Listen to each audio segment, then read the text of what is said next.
السلام عليكم ورحمة الله وبركاته، ازيكم حبايب قلب عاملين ايه؟ يا رب تكونوا بخير وفي احسن حال. جايلكم فيديو جديد النهارده، يا رب الفيديو ينال اعجابكم. بالله عليكم حبايب قلب اللي ما اشتركش في القناة يشترك ويفعل زر الجرس على الكل عشان يوصلكم كل جديد من قناتي قناة ام ليلى. قبل ما ندخل في محتوى الفيديو بتاعنا يا ريت نسمي بالله ونصلي على الرسول. بسم الله الرحمن الرحيم، اللهم صل وسلم وبارك على محمد وعلى اله واصحابه اجمعين، حبيبنا ونبينا وشفيعنا يوم الدين محمد صلى الله عليه وسلم. ربنا يبارك يا رب ليا ولكم امة محمد اجمعين ويرزقنا ويرزقكم جميعا الخير ان شاء الله. بعتذر عن التأخير ان اتأخرت عنكم الفترة اللي عدت دي، بقالي كام يوم ما بنزلش لان فعلا كنت تعبانة وبنتي كانت تعبانة فكنا واخدين الدور اللي ماشي. فحقيقي يا دوبك كنت قايمة في شغل بيتي، لا كنت قادرة اصور، يعني انا كنت بحط العلف في الدور وبطلع، ما كنتش قادرة اعمل اي حاجة تمام، فلسه انا اثار الدور موجود. بس الحمد لله، فقلت بقى عشان ما اتأخرش عليكم اكتر من كده، عشان بس في ناس بتستنى الخلطات والوصفات اللي انا بقدمها، فانا ما برضاش ان انا اتأخر اكتر من كده. فالله المستعان، ربنا يعيننا ويقوينا جميعا يا رب ان شاء الله، ويرزق كل من كان يا رب خير الدنيا والاخره. النهارده 27 رمضان. رمضان عدى بسرعه البرق يا جماعه، عدى بسرعه جدا جدا، الايام الحلوه فعلا هي اللي بتخلص بسرعه. الحمد لله.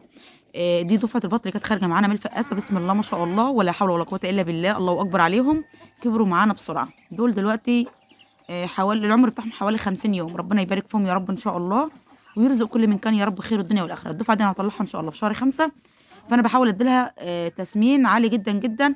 انا بحط علف صافي، بس لو في رز في حاجه، في نوع خضار معين بيرفع البروتين وكده، فانا بجيبه واحطه للطيور بتاعتي. فانا بحاول انزل لهم كالسيوم. الكالسيوم ده بالنسبه لي او الاملاح بالنسبه لي بيكون موجودين في الخضار، فانا بنزل خضره ليهم، الحاجه اللي هتجيب نتيجه معاهم سواء كالسيوم او املاح او بروتين بنزلها ليهم ان شاء الله. فربنا يبارك لنا جميعا يا رب ان شاء الله، ويرزق كل من كان يا رب خير الدنيا والاخره. فالنهارده انا جايبه لهم مكونات حلوه جدا جدا، والمكون الاساسي بتاعنا اللي هينفع في الكساح وفي الاملاح وفي رفع البروتين، ده عشبه الحميض اهو يا جماعه.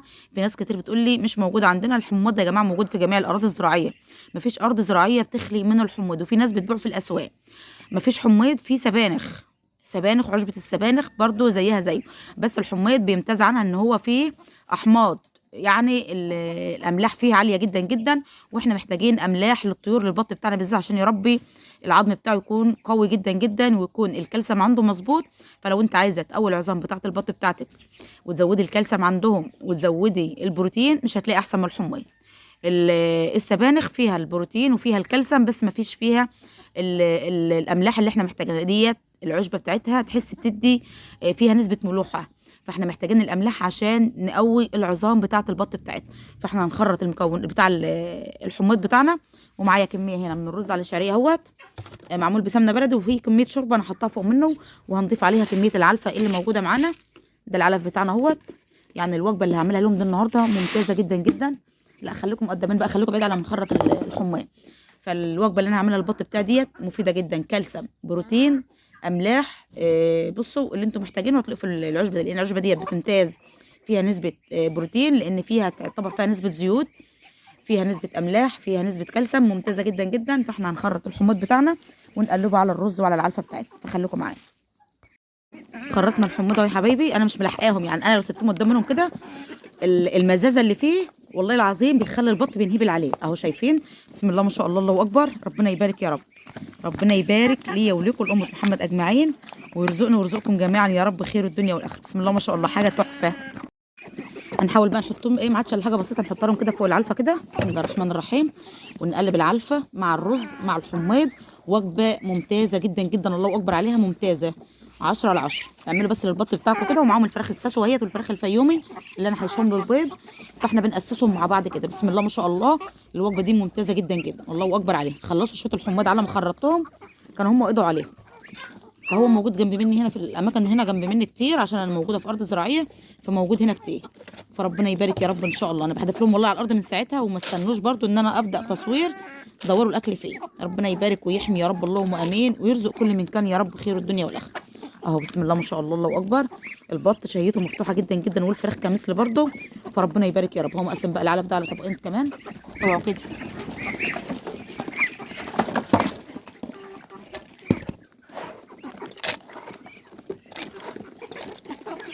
انتشروا يلا في المكان.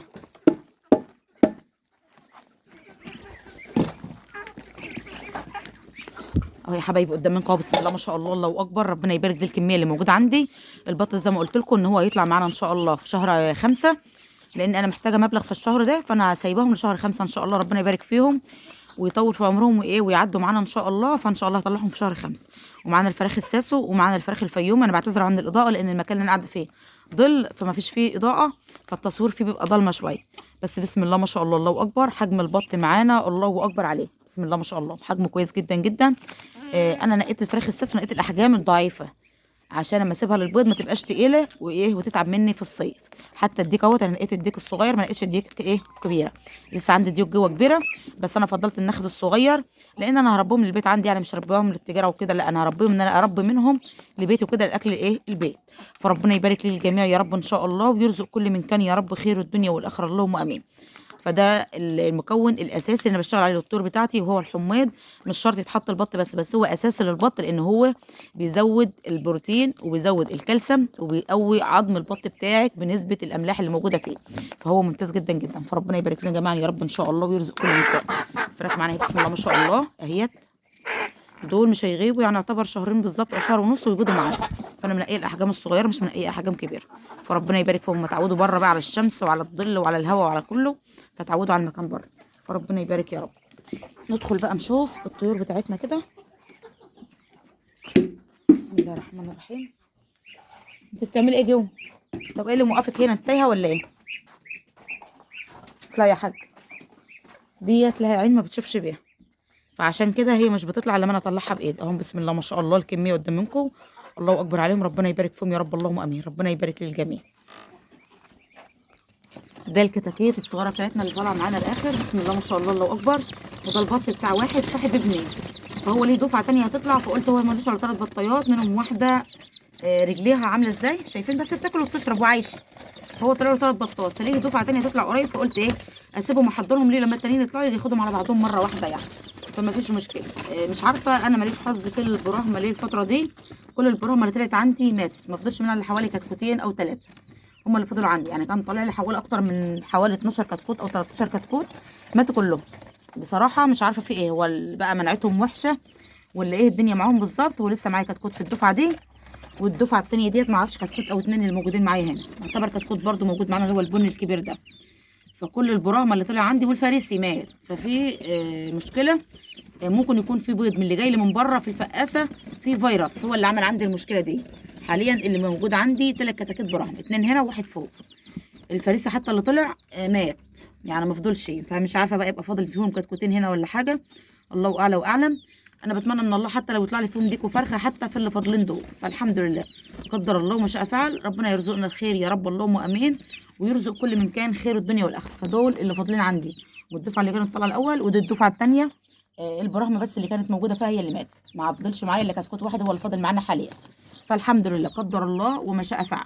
نحمد ربنا على كل حال. البيض بتاع الفراخ البشاير لسه الجديده الشامورد اللي هي لسه بادئه بيض عندي، اللي هي البراهمه، دول اللي بيطلع منهم بيموت.